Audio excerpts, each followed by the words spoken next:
Então, boa noite, pessoal. E hoje estamos aí com uma review literária. Eu cheguei hoje e descobri que o livro que eu tinha encomendado na estante virtual chegou. Como é época de eleição, eu achei que valia a pena comprar esse livro aqui. Eu já tinha lido uma vez, mas ele nunca me pertenceu. Então, dessa vez eu comprei o livro para ter em casa, porque esse livro aqui, que é de 2000, tá? De dois jornalistas paulistas, tá? O José Roberto Toreiro e Marcos Aurelius Pimenta. Esse livro é uma sátira, uma comédia política, tá? Eu acabei comprando ele na estante virtual, porque eu não achei a disposição para comprar em nenhuma loja aqui em Pelotas, demorava para chegar, e na estante virtual ele chegava muito bom, muito rápido e muito bom. Para quem não conhece o livro é super engraçado. Ele trata a respeito, então, nós temos um narrador, personagem aí, tá? Que é um verme. Esse verme se chama Eumilto, tá? E ele acaba viajando por todo o corpo do hospedeiro dele. Só que tem um detalhe, o hospedeiro dele é um político. O tempo inteiro o hospedeiro é chamado de ele, tá? E o Eumilto então viaja por todo o corpo desse político, enquanto esse político está tentando se candidatar a presidente. Neste livro fictício, o político mora na capital então do país, ele é congressista desse país e ele deseja ser o presidente desse país fictício, tá? E essa capital, a exemplo do que foi Brasília, foi construída então num deserto. Ela é toda planejada, os melhores urbanistas, os melhores arquitetos do país foram chamados a concorrer, e dentre vários projetos que foram apresentados, tinha um de uma estrela para que o país brilhasse, tinha um que era de um avião para que o país decolasse, mas eles escolheram um projeto então que era o corpo de um homem, tá? Então a Arca, que é a cidade fictícia aí desse país, ela foi concebida para parecer o corpo de um homem. Nas primeiras páginas do livro, a gente já vê aí os esquetes de como é o plano piloto aí desse país, dessa cidade, né? Cada local do corpo humano tem um bairro, e cada bairro tem uma função. A exemplo do que é Brasília, cada um tem essa função, né? E logo nas primeiras páginas a gente descobre então que o hospedeiro ele tem um projeto. Ele começou como um mero encanador que conseguiu virar vereador, que conseguiu virar prefeito, que virou deputado, que virou deputado federal, que virou governador, e que aí então ele resolve virar senador, virar congressista. Só que ele tem um projeto. Ele resolveu então, para chegar à presidência, ele precisa lançar uma obra para conseguir apoio de campanha, com o qual ele vai ter recurso infinito, tá? E o projeto que ele lança então é a Cloaca Magna. Ele é um projeto de esgoto, ele então resolve fazer uma rede de esgoto que ligaria o país de norte a sul, de leste a oeste. E numa metáfora incrível, essa rede de esgotos é uma cruz, seria construída em forma de cruz. Para isso, ele precisa então do auxílio dos congressistas. O congresso é formado por 23 congressistas, cada um tem um nome de animal, tá? No livro os escritores usam todos os personagens são animais, cada um tem essas características, e o nome tem um pouco a ver com as características que eles atribuem a esses personagens, tá? O grande fiel escudeiro do hospedeiro é Zebra, e é tudo porque quando ele estava concorrendo a prefeito ou a vereadora, agora não me lembro, eu sei que ele foi subir numa mula, num burro, para fazer a campanha, e esse burro pertencia então ao Zebra, e o burro jogou o candidato, o hospedeiro, no chão, chutou o olho dele e acabou vazando uma das vistas dele, e aí por isso então o Zebra ficou eternamente grato pelo hospedeiro não ter processado ele, e vira o fiel escudeiro então do hospedeiro. E aí tem várias personagens nesse livro, tá? No congresso são 23 personagens, são 23 congressistas, e aí cada um chegou lá e ele explica nos meios que cada um chegou.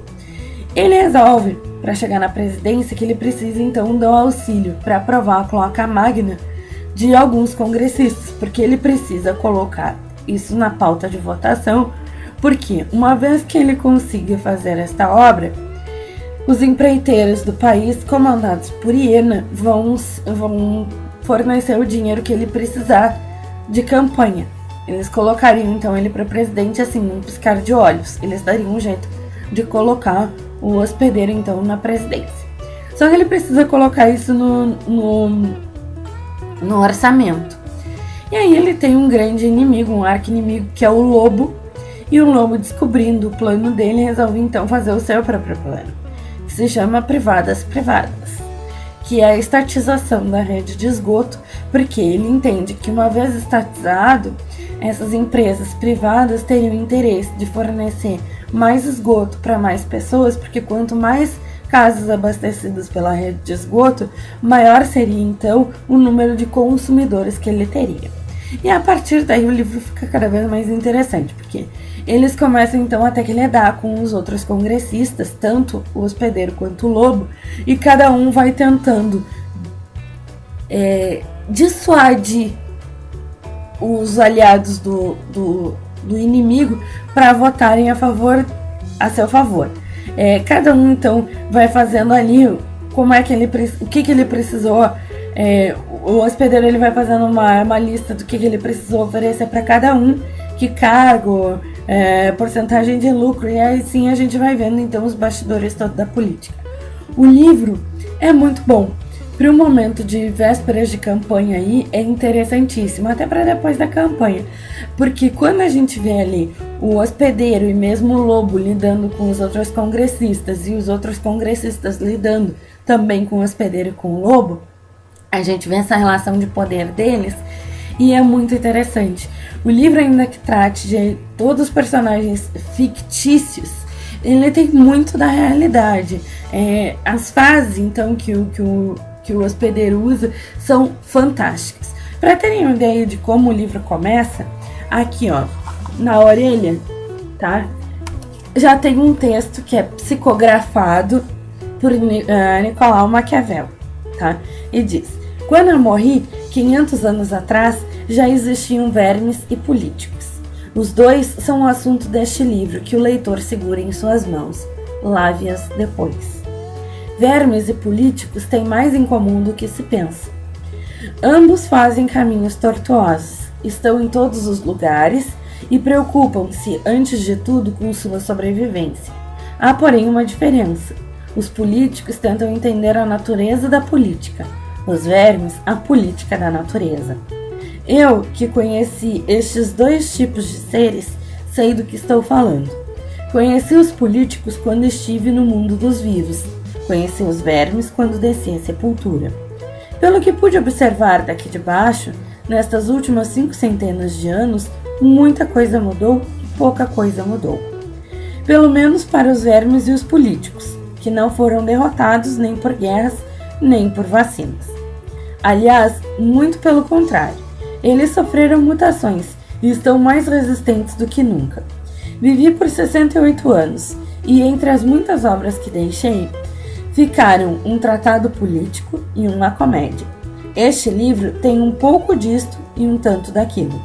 Os vermes que o escreveram fizeram uma comédia política sobre os vermes que fazem da política comédia. Então, esse é o mote do livro. Quem gosta de uma crítica bem feita, inteligente, o livro vale muito a pena. É bem realista e a gente consegue dar boas gargalhadas ao ler. Então, galera, por hoje a gente fica aqui. A dica é essa. O livro, então, Os Vermes. Quem lê não vai perder seu tempo, tá? Eu fico por aqui, me despeço de vocês hoje assim, tá? Quem gostou do vídeo, dê like no vídeo. Quem gostou do canal, se inscreva no canal. Gostando do vídeo, querendo compartilhar, sintam-se à vontade, tá? Vocês sabem que no blog vocês me encontram aqui. Nas mídias sociais vocês me encontram aqui. E por hoje, galera, uma ótima noite. Quem gostou do vídeo, se inscreve aqui. Desculpa, é nesse lado aqui. Se inscreve aí. Pode se inscrever no canal. Agora